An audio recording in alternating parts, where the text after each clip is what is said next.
नमस्कार। क्या kidney stones को नेचुरली डिसॉल्व करने का कोई तरीका है? मैं doctor Vineet Malhotra, urologist and andrologist, VNA hospital, Malviya Nagar, नई दिल्ली से।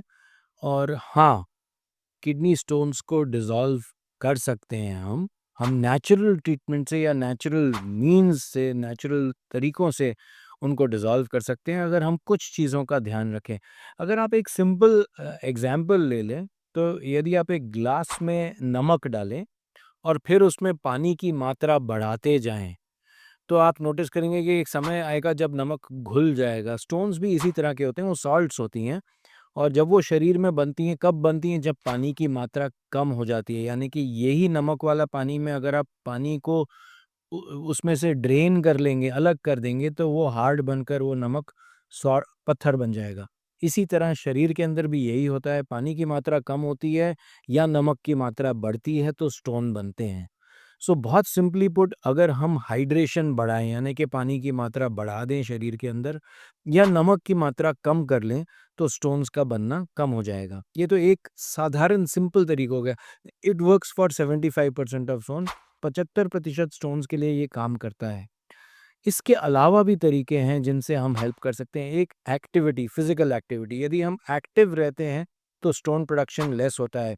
जहाँ पर लेजरली या हम ये बोलें कि आलस से भरा अगर लाइफस्टाइल हो, तो उसमें भी स्टोन प्रोडक्शन ज़्यादा होती है। यदि हम बहुत धूप में रहते हैं, यदि हम ऐसा काम करते हैं जहाँ पर पानी का लॉस बहुत ज़्यादा है, तो पानी का इंटेक उसके बराबर होना चाहिए। कुछ चीज़ें डाइट में ऐसी हैं जो कि स्टोन प्रोडक्शन को प्रमोट करती हैं। मोस्ट इम्पॉर्टेंटली मैंने सॉल्ट बताया है, बट कुछ-कुछ पर्टिकुलर फूड्स भी हैं जिसके अंदर ऑक्ज़लेट ज़्यादा होता है या यूरिक एसिड ज़्यादा होता है।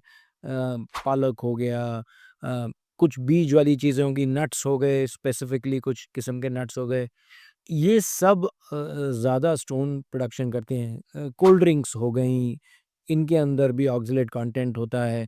सो ये सारी चीज़ें जो होती हैं, ये स्टोन प्रोडक्शन को इंक्रीज़ करती हैं। नॉन वेजिटेरियन फूड में मीट्स जो हो गए, वो इंक्रीज़ करते हैं। यदि इनका सेवन ज़्यादा हो तो अगेन स्टोन प्रोडक्शन हो सकता है। तो इनको लिमिटेड मात्रा में यूज़ करना चाहिए। इसके अलावा अगर हम कुछ चीज़ें नेचुरल उसमें चाहते हैं कि हम यूज़ करें, तो नींबू पानी। नींबू बहुत आसान एक चीज़ है, उसके अंदर साइट्रेट होता है और वो साइट्रेट हम जानते हैं स्टोन प्रोडक्शन को रिड्यूस करता है। कुछ और चीज़ें भी हैं, बेल का जूस वगैरह-वगैरह, जो चीज़ें स्टोन प्रोडक्शन को रिड्यूस करती हैं, बट बेसिकली पानी की मात्रा अगर ज़्यादा हो, तो हम इससे स्टोन प्रोडक्शन को घटा सकते हैं, कम रख सकते हैं, कम कर सकते हैं। एंड फाइनली कुछ किस्म की दवाइयाँ होती हैं जो कि स्टोन्स को आसानी से पास करने देती हैं सिस्टम से। तो यदि आप, स्पेशली जो हम पोटेशियम साइट्रेट की सिरप इस्तेमाल करते हैं, ये बहुत यूज़फुल होती है। तो यदि आपको स्टोन की प्रॉब्लम हो रही है, आप ये सब चीज़ें फ़ॉलो करें, तो आप स्टोन्स को डिज़ॉल्व कर सकते हैं, शरीर से रिमूव कर सकते हैं। अगर आप स्टोन से डील कर रहे हो, आपको स्टोन की प्रॉब्लम हो रही हो, पेन हो रहा हो, या आपको पता है कि आपके स्टोन्स हैं और आप इसके बारे में और कुछ पूछना चाहते हैं, तो जो हमारे दिए गए नंबर्स हैं, उनसे हम पे संपर्क करिए और हम आपकी ज़रूर सहायता करेंगे। धन्यवाद। Thank you.